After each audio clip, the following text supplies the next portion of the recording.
नमस्कार दोस्तों, स्वागत है आपका साइट फॉर वर्ल्ड के ऑफिशियल लर्निंग प्लेटफॉर्म पर, जहां स्टूडेंट्स और जॉब सीकर्स के लिए करियर, टेक्नोलॉजी और प्लेसमेंट से जुड़ी इंडस्ट्री ओरिएंटेड और प्रैक्टिकल नॉलेज दी जाती है।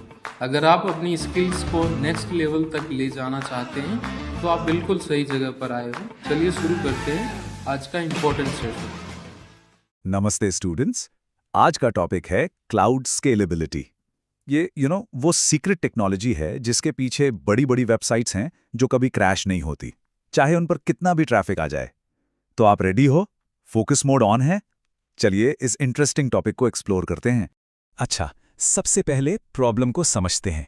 ये एक ऐसी चीज है जो हम सब ने कभी ना कभी फेस की है, वेबसाइट का ट्रैफिक जैम। ध्यान से सुनना, ये इंपॉर्टेंट है।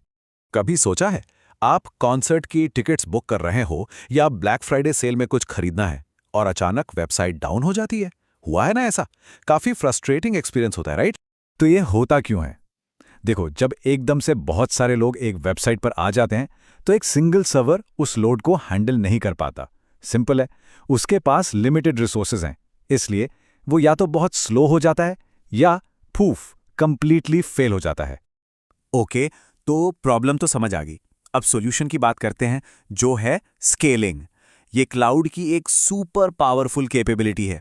स्क्रीन पे ध्यान है ना? टेक्निकल टर्म्स में स्केलिंग का मतलब है एप्लीकेशन की कंप्यूट कैपेसिटी को जरूरत के हिसाब से बढ़ाने या घटाने की क्षमता।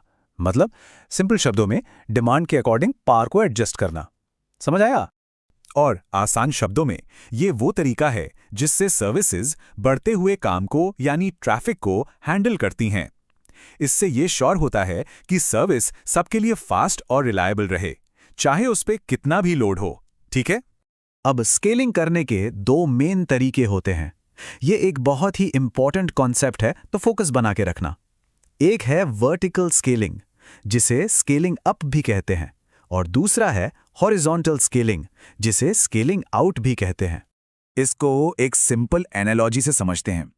वर्टिकल स्केलिंग का मतलब है, मान लो एक ही कार का इंजन अपग्रेड करके उसे और पावरफुल बना देना, जबकि हॉरिजॉन्टल स्केलिंग का मतलब है उसी काम के लिए फ्लीट में और ज्यादा कार्स ऐड करना। अभी क्लियर है या कंफ्यूज हो? ओके, ये टेबल दोनों अप्रोचेस को कंपेयर करता है। चलिए इसको देखते हैं। वर्टिकल स्केलिंग में आप एक ही सर्वर में रिसोर्सेज जैसे सीपीयू या रैम ऐड करते हैं। इसका एक ड्रॉबैक है कि फॉल्ट टॉलरेंस कम होता है, क्योंकि अगर वो एक सर्वर फेल हुआ तो पूरा सिस्टम डाउन। वही हॉरिजॉन्टल स्केलिंग में आप वर्कलोड को मल्टीपल सर्वर्स पर डिस्ट्रीब्यूट करते हैं, जिससे फॉल्ट टॉलरेंस बढ़ जाता है और स्केलेबिलिटी की लिमिट्स भी थ्योरेटिकली अनलिमिटेड है। इसको नोट किया? ये इंटरव्यू में पूछ सकते हैं। इसलिए जिन एप्लीकेशंस में बहुत तेजी से ग्रोथ एक्सपेक्टेड हो, जैसे कि बड़ी वेब एप्लीकेशंस, उनके लिए हॉरिजॉन्टल स्केलिंग ही सबसे बेस्ट ऑप्शन रहता है। इसमें आप जरूरत के हिसाब से सर्वर्स ऐड करते जाते हैं। सिंपल। चलो अब देखते हैं कि यह हॉरिजॉन्टल स्केलिंग रियल वर्ल्ड में ऑटोमेटिकली कैसे काम करती है। रेडी हो नेक्स्ट स्टेप के लिए? आप एक्टिव हो ना? इस पूरे प्रोसेस का हीरो है लोड बैलेंसर। इसको आप एक ट्रैफिक कॉप की तरह समझ सकते हो। ये आने वाली सारी रिक्वेस्ट्स को सर्वर्स के एक ग्रुप, जिसे सर्वर फार्म कहते हैं, उसमें बराबर बराबर बांट देता है। इससे कोई एक सर्वर ओवरलोड नहीं होता। पर्पस समझ आया? लेकिन यहां एक सवाल उठता है, सिस्टम को आखिर पता कैसे चलता है कि कब नए सर्वर्स ऐड करने हैं या कब पुराने सर्वर्स को हटाना है? सोच रहे हो? इसका जवाब है ऑटो स्केलिंग। ये प्रोसेस 4 सिंपल स्टेप्स में काम करता है। पहले एक लॉन्च टेम्पलेट बनता है जो सर्वर का ब्लूप्रिंट है। फिर एक ऑटो स्केलिंग ग्रुप बनाया जाता है जिसमें रूल्स डिफाइन होते हैं। तीसरा, डिजायर्ड कैपेसिटी सेट की जाती है, यानी कितने सर्वर हमेशा चलने चाहिए। और आखिर में सिस्टम डिमांड के हिसाब से सर्वर्स को ऑटोमैटिकली ऐड या रिमूव करता रहता है। ये फ्लोचार्ट इस पूरे प्रोसेस को दिखाता है। देखो, जब एक इंस्टेंस लॉन्च होता है तो सिस्टम पहले कुछ कस्टम एक्शंस रन करता है। उसके बाद वो हेल्थ चेक्स के बेसिस पर डिसाइड करता है कि इंस्टेंस को सर्विस में ऐड करना है या नहीं। अगर हेल्थ चेक पास होता है तो इंस्टेंस इन सर्विस स्टेट में चला जाता है और ट्रैफिक हैंडल करना शुरू कर देता है। अगर नहीं तो इंस्टेंट टर्मिनेट हो जाता है।